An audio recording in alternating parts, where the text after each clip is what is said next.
এক গ্রামে একটি বড় পিপুল গাছে বাস করত এক বুদ্ধিমান মোরগ।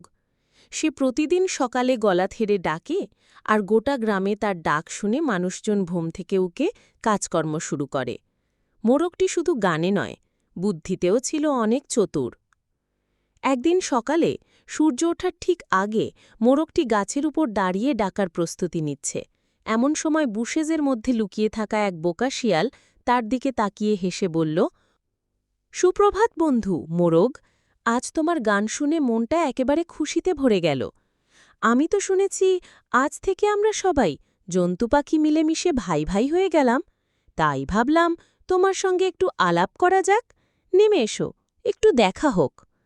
মোরগ বুঝতে পারল শিয়াল তার প্রশংসা করছে শুধু তাকে গাছ থেকে নামানোর জন্য, যাতে সে তাকে ধরে খেতে পারে।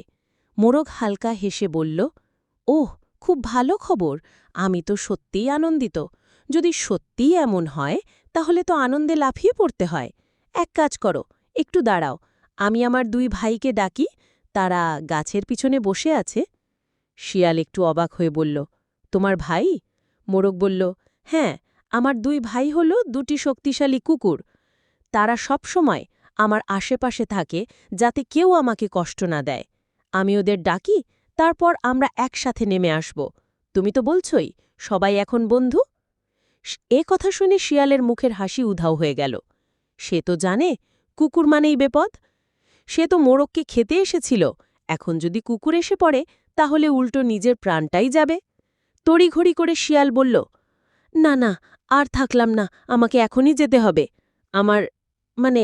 আমি আর এক বন্ধুর সঙ্গে দেখা করতে যাচ্ছি। ভালো থেকো বন্ধু। এই বলে শিয়াল দৌড়ে পালিয়ে গেল জঙ্গলের দিকে। মোরগ গাছের উপর দাঁড়িয়ে মুচকি হেসে বলল, চালাক না হলে এই পৃথিবীতে টিকে থাকা কঠিন।